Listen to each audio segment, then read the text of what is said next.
Bonjour, bonjour, bienvenue sur ma chaîne Déborah Budget. Aujourd'hui, on va voir ensemble le bilan de mes charges fixes du mois de septembre. Comme je vous l'ai dit, je fais en deux temps puisque on va attaquer les prélèvements du mois d'octobre. Et comme ma semaine 4 est du coup à cheval sur le mois de septembre et le mois d'octobre, on voit déjà pour les charges fixes, il n'y aura plus qu'à compléter la suite en fin de semaine avec mes enveloppes. Alors, donc, j'ai déjà commencé à remplir mes petits tableaux puisque en fait, on n'avait pas de prélèvement là pour terminer le mois. Tous les prélèvements étaient déjà passés. Donc, de ce côté-là, on est bon. Alors, au niveau du logement, tout était passé. Il nous reste donc 42,78 € d'économie. Hop. Donc on a bien les 42 en billets fictifs.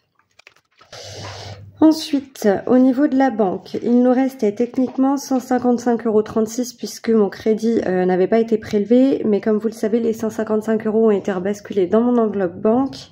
Donc on a juste 36 centimes dans cette enveloppe. Au niveau des assurances, on était à moins 6,25 € puisque on avait eu l'assurance habitation qui était passée pour un montant plus élevé que prévu. Donc, ça va nous permettre de faire le calcul à la fin. Et au niveau des factures, il nous reste 12,97 € puisqu'on en a eu pour 109,03 € alors que j'avais prévu 122 €.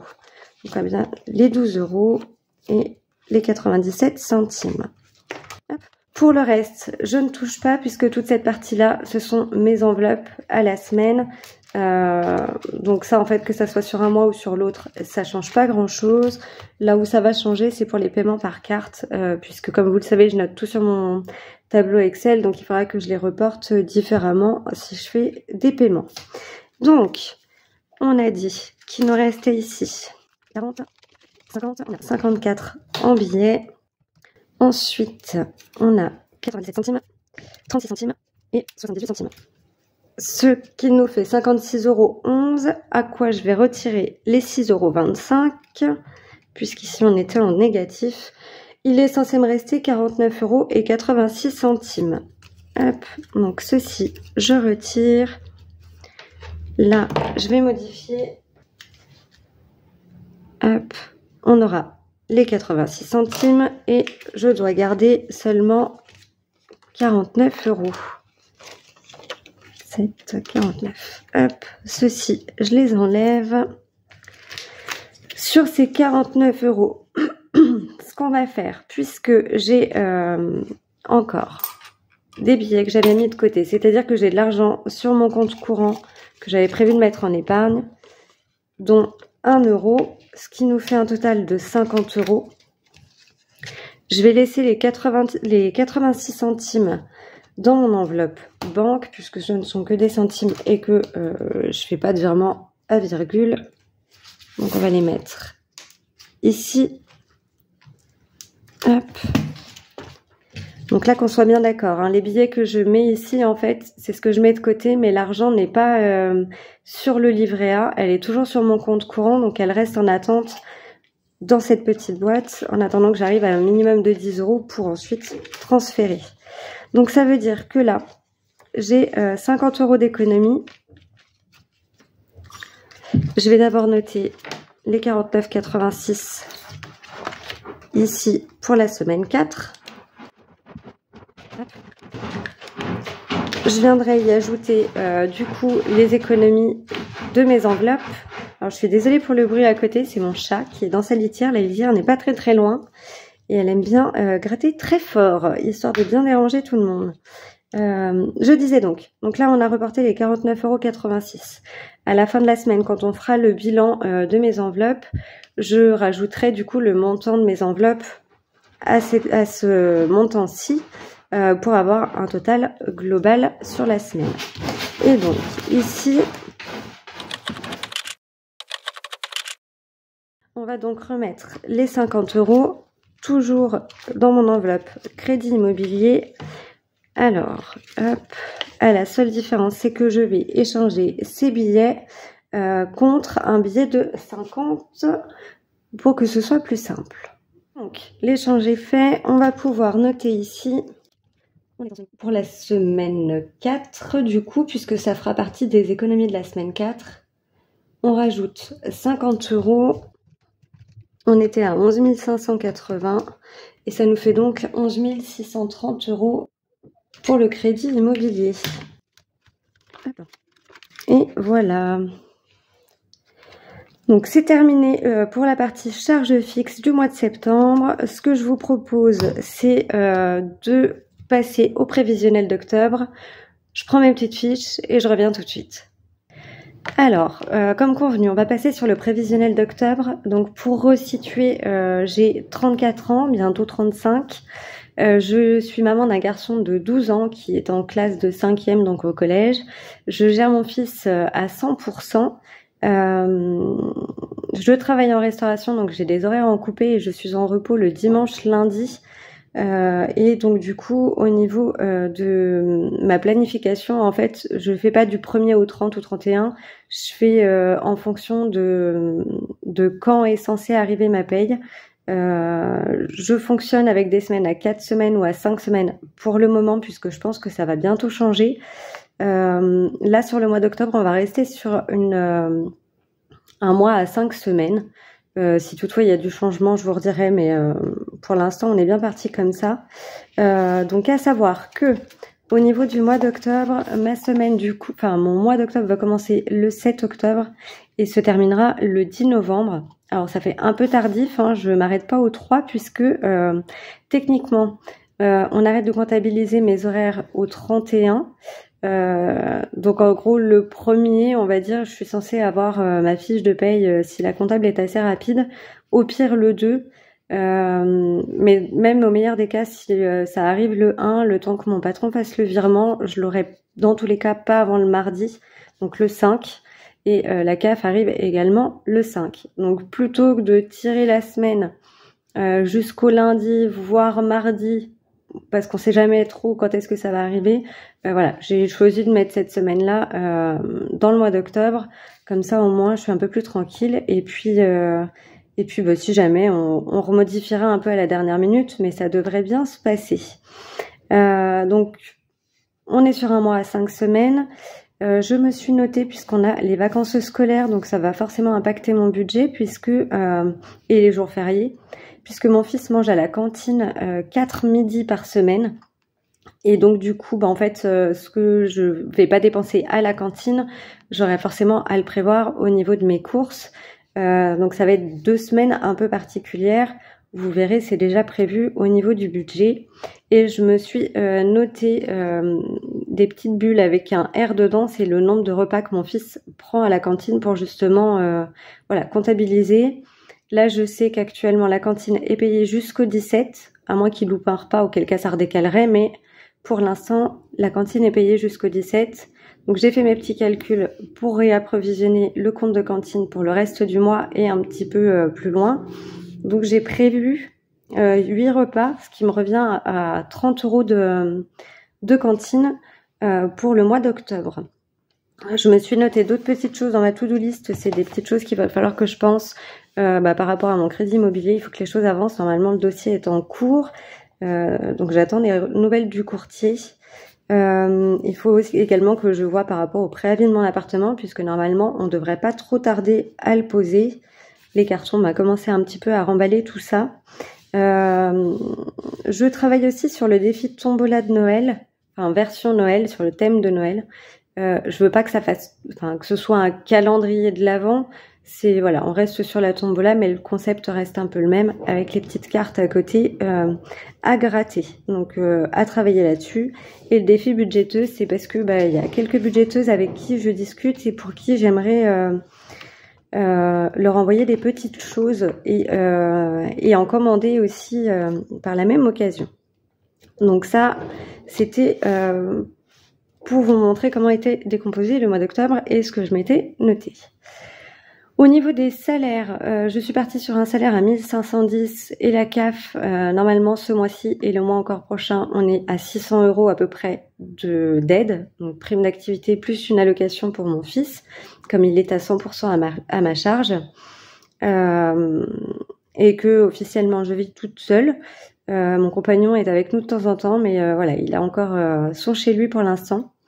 Donc voilà, je sais que là, ce mois-ci, on sera à 601,47 €, mais voilà, j'ai prévu, moi simplement, je vais arrondir en dessous à 600 €, donc ça nous fait quand même 2110 € de revenus pour ce mois-ci. Je me suis notée au niveau des crédits dettes, je n'ai plus mon crédit auto, c'est terminé, on n'en parle plus. Et je me suis notée Canva, puisqu'en fait, je vais prendre l'abonnement, donc là, j'ai fait l'essai gratuit depuis le 19 septembre. Et du coup, en fait, à partir du 19 octobre, normalement, je vais payer le forfait pour l'année et on est censé en avoir pour 110 €. Donc, ce qui me redescend mon reste à vivre à 2000 €. Pour le reste, on est toujours sur les assurances. Alors, ça change pas, hein, y a honnêtement vraiment très peu de choses qui vont changer. L'assurance habitation, on est toujours à 28 €. L'assurance voiture à 71. J'ai toujours cette petite assurance qui me sert à probablement à pas grand chose. Je vous cache pas que j'ai pas pris le temps de m'en occuper et que c'est un peu le cadet de mes soucis. Mon assurance prévoyance à 20 €, l'assurance décès à 7 €, l'assurance de téléphone de mon fils toujours à 7 €, 10 € pour le mien. Le loyer, j'avais prévu 350 € comme je fais habituellement. Je suis désolée pour le reflet, j'ai dû fermer le volet pour pas qu'on ait la lumière. J'ai pas de meilleur endroit pour m'installer. Donc le loyer, j'ai prévu 350 €, mais en réalité, on sera à 332,46 €. Je redescends pas ma prévision, hein, je la laisse comme ça. Voilà, ça me fait toujours ça, ce petit pécule-là à la fin, au cas où, comme par exemple au mois de septembre, on a vu qu'il y avait pour l'assurance... je ne sais plus, c'était pour l'assurance habitation, je crois, on avait eu un prélèvement plus élevé que prévu. Donc voilà, je préfère garder ma marge si des fois il y a un couac sur d'autres prélèvements. L'eau et l'assainissement, j'ai toujours 20 et 23 € de prévisionnel, de prévu. Engie, alors avec tous les petits micmacs, il m'avait redescendu ma facture, ils m'ont proposé de l'augmenter comme je vous l'avais expliqué. J'ai choisi de l'augmenter à 105 € et quelques. J'ai arrondi à 110 € parce qu'avec eux, on n'est pas à l'abri qu'il y ait encore une boulette. Donc voilà, pour l'instant, je l'ai provisionné à 110, en sachant que dès qu'on aura la maison et qu'on résiliera notre abonnement ici, enfin, on va faire plein de changements. On va changer de fournisseur en même temps. Pour certains, on va changer de certains fournisseurs. Au niveau de la cotisation, alors c'est une petite assurance aussi, mais je la mets toujours au niveau de la banque, me demandez pas pourquoi. Celle-ci, on est à 5 €. J'ai une cotisation semestrielle qui est à presque 25 €. J'ai toujours Amazon Prime à 7 €. Le forfait Xbox pour mon fils à 15. Mon forfait de téléphone à 25. Le téléphone de mon fils, l'abonnement, comme on a vu sur ma semaine de bilan, on est descendu à un petit peu moins de 19 €. Donc là, j'ai prévu 20 €. On ne devrait pas avoir de hors forfait. Il n'y a pas le droit. Au niveau de la box, on est toujours à 37 € et Netflix 6 € comme je vous ai expliqué avec leur nouvelle formule. C'est la formule la moins chère avec les pubs, c'est pas forcément top, mais on fait avec. Au niveau des épargnes, j'ai 150 € qui partent sur mon livret A en automatique tous les mois et 50 € sur le livret de mon fils. Donc ça nous fait un total au niveau des charges fixes de 988 € et il me reste donc pour vivre 1012 €. J'ai donc réparti par rapport à mes différentes enveloppes habituelles. Les courses, on est toujours à 50 € par semaine, donc ça me fait 250 € pour le mois. La cantine, comme je vous disais, je vais payer 30 € dès que mon salaire est arrivé. Sur la première semaine, en fait, je vais payer 30 € de cantine. D'habitude, je provisionne toujours 70 €. Pour pas trop changer ce montant-là, ce que je vais faire, c'est que donc je paye les 30 € au début, et pour les 2 semaines où il est en vacances, je vais me garder 20 € par semaine pour compléter les courses. Donc, ce qui fait qu'au lieu d'avoir un panier de courses à 50, on aura un panier de courses à 70 €.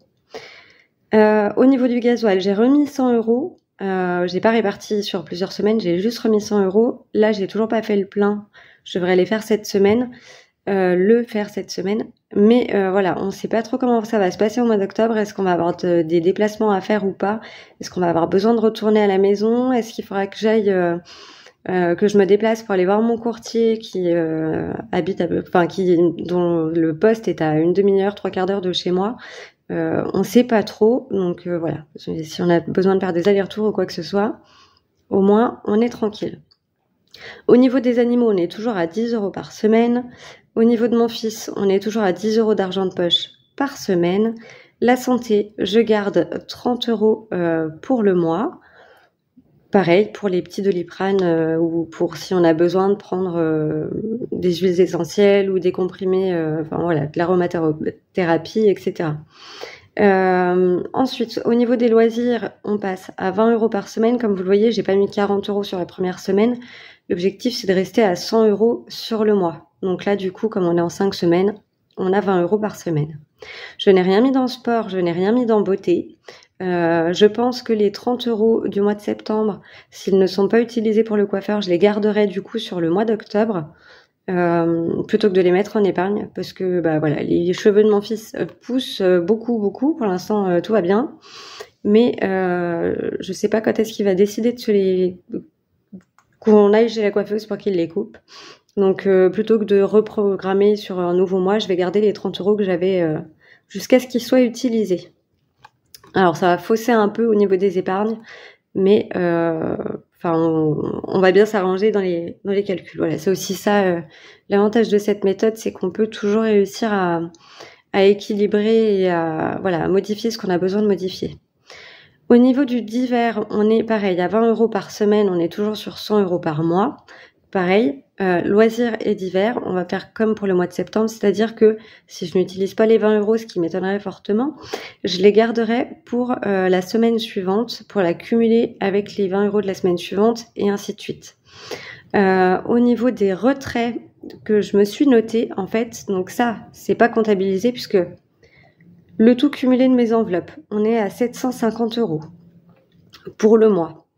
Sauf que il y a une partie en CB, excusez-moi, j'ai une partie en CB et une partie en cash. Je me suis notée sur la petite ligne pour que ce soit plus clair et que ça soit cohérent, les montants à retirer chaque semaine. Donc là, par exemple, pour la première semaine, je vais avoir 120 € de retrait, ce qui va correspondre pour répartir dans mon enveloppe courses, dans mon enveloppe animaux, dans mon enveloppe Enzo, dans l'enveloppe santé et dans l'enveloppe loisirs. Le divers, c'est en CB, on n'y touche pas. Le gasoil, on est en CB, on n'y touche pas. Et la cantine, pour la première semaine, les 30 €, on ne les touche pas non plus. Et ensuite, j'ai fait le calcul de ce qu'il me fallait pour les autres semaines à suivre. On fera le roulement, comme d'habitude.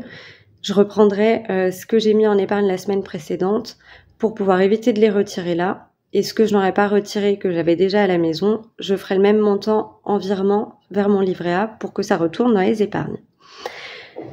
Une fois que mes charges fixes sont payées, une fois que mes enveloppes sont prévues, il me reste à vivre 262 €.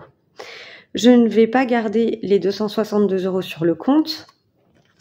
Je vais aller les placer en épargne puisque là, vous voyez, on reprend en fait ce que j'ai mis ici. C'est-à-dire que j'ai 150 € de virement permanent. Ça part en épargne, mais c'est un virement automatique. Donc c'est pour ça que je le mets en charge fixe, que ce soit pour moi ou pour mon fils. Je les ai reportés. Ici, on a virement permanent de 150 €, le livret de mon fils pour 50 €. Comme il me reste 262 €, je suis désolée pour les reflets, comme il me reste 262 € de reste à vivre, je vais prendre les 200 € et faire un virement à part pour aller les mettre en épargne. Ce qui fait qu'au final, j'aurai 350 € sur mon livret et 50 € sur le livret de mon fils. Donc, on ne sera pas à 500, on sera à 400 € d'épargner sur le mois. Ça, c'est ce qui est programmé, ce qui sera épargné en début de mois. Ensuite, on verra chaque semaine ce qu'on arrive à économiser sur le reste. Donc voilà, et ben écoutez, je pense qu'on n'est pas trop mal pour le mois d'octobre, en sachant que je vous ai dit, j'ai les réparations sur ma voiture à faire. En fait, je vais faire changer les pneus avant de ma voiture et refaire la géométrie par la même occasion. Le devis, j'en ai pour un tout petit peu moins de 400 €. C'est notifié nulle part hein, que ça soit au niveau de mon classeur ou de mes enveloppes à la semaine, je ne l'ai pas noté quelque part puisque techniquement, j'avais prévu au niveau de mes épargnes, j'avais prévu 300 € d'épargne qui sont déjà sur mon livret A. Ces 300 €, on va pouvoir les basculer dans le crédit auto puisque au niveau de mon enveloppe retour banque, on a les quelques centimes qu'on a retirés tout à l'heure des charges fixes. J'ai fait le calcul et puis j'ai regroupé mes petits papiers parce que ça faisait un petit peu plus d'1 €, ça faisait 1,14 € et j'avais déjà j'avais 19 € en fait en faux billets, donc ça me faisait 1 € de plus. J'ai tout modifié. Là, vous voyez, on est déjà à 370 € sur ce qu'il me reste actuellement en banque, que je ne touche pas, qui n'est pas en épargne, qui reste sur mon compte courant. Et du coup, en fait, il manque en gros 30 € pour payer ma note de garage, pardon. Les 30 €, étant donné que quand bien même je ferai le plein cette semaine au niveau de ma voiture, je fais rarement plus de 70 € de plein. J'ai 100 € qui sont toujours là, qui sont toujours dans mon enveloppe pour le gasoil. Donc ces 100 € là, en fait, j'ai les 100 € plus les 10 € de la cantine. Donc au final, même si, admettons, je fais 75 € de plein de gasoil, il me restera 25 € ici et 10 € ici. Donc ça veut dire qu'il me restera en soi 35 € dans cette enveloppe. Les 35 € pourront venir compléter les 370 €. Et il me restera même 6-7 € au final. Mais ça va me permettre de payer ma facture au niveau du garage sans aller chercher les 300 € qui sont dans mon livret épargne. Donc ces 300 €, on le verra, je ferai quand on en sera au bilan, je vous en reparlerai, mais ces 300 € là, on va les enlever de l'enveloppe véhicule et on viendra gonfler mon enveloppe crédit immobilier, ce qui nous permettra d'arriver à 11 900 et quelques €, 11 930, ce qui n'est pas négligeable, hein, et parce que j'ai pas d'autres postes, on va dire, à prévoir dans l'immédiat. Donc voilà, j'espère que je vous ai pas trop perdu avec ça et que l'information vous aura pas été trop inutile. On s'arrête là pour aujourd'hui. On a fait le prévisionnel, je vous ai juste fait le petit topo par rapport à cette histoire de voiture puisque je vous en avais déjà parlé et que pour l'instant on ne la voit pas apparaître dans le bilan. Je ne sais pas si vous avez prêté attention ni si je vous l'ai dit, peut-être que je me répète, hein. Je n'ai pas mis l'enveloppe tabac. Si vous regardez bien, je n'ai pas mis l'enveloppe tabac, je n'ai pas prévu de budget pour le tabac. Sinon, on serait environ à 125 € pour le mois. Et au final, c'est pour ça aussi que les 200 € de surplus, je vais les mettre en épargne pour éviter justement d'être tentée d'aller y toucher. Là, je vous filme cette vidéo, on est lundi 30. Oui, c'est ça, on est lundi 30 septembre. Mon dernier jour avec la cigarette, au plus tard le 5 octobre. À partir de là, on arrête, c'est-à-dire que vraiment au plus tard, samedi soir, après le service, je fume 1 ou 2 cigarettes avec le patron et c'est terminé. On oublie, on passe à autre chose. Le dimanche, on repart à zéro, plus de cigarettes, plus de tabac, plus rien. Donc voilà, ça va me permettre de faire des économies et Et puis on verra si je m'y tiens. On va tout faire pour, hein, on y croit dur comme fer. De toute façon, vous verrez si je faute ou non, hein, je serai très transparente avec vous là-dessus, il n'y a pas de raison. On se retrouve, alors, en parlant du 5 octobre, pour rappel, j'ai lancé le concours sur ma vidéo de la semaine dernière, le bilan de la semaine, non, sur ma vidéo, on va y arriver, sur la petite vidéo bonus avec mon petit haul Temu et les cadeaux de Hélène de la chaîne Budget Thérapie.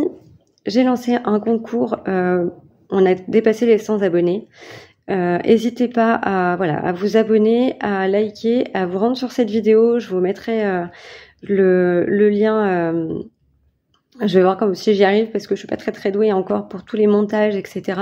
Je vous mettrai dans tous les cas le lien de la vidéo en description. On n'oublie pas, on like, on commente, on marque, je participe sur la vidéo du concours. Et samedi 5 octobre, je vais vous laisser jusqu'à, du coup, vendredi 4 octobre, 23h59, puisque je ferai le tirage au sort le samedi 5 après-midi, en même temps que je vous ferai le bilan de ma semaine 4. Donc, si vous voulez participer, vous avez jusqu'au vendredi 4 octobre, 23h59, et ça se passe sur la vidéo bonus. Voilà, je m'arrête là pour aujourd'hui. Et puis, je vous fais à toutes et tous une grosse bise. On se retrouve du coup dimanche. Je vous posterai la vidéo le dimanche 6 octobre en fin de journée. Pour le bilan de la semaine 4 et au final le bilan du mois de septembre, et on fera le tirage au sort du concours, et je verrai, soit on fera le remplissage pour le mois d'octobre, soit le remplissage se fera sur une deuxième vidéo que vous aurez lundi. Voilà, je vous fais une grosse bise à toutes et tous, passez une très belle journée, une belle semaine, et je vous dis à très vite. Bisous.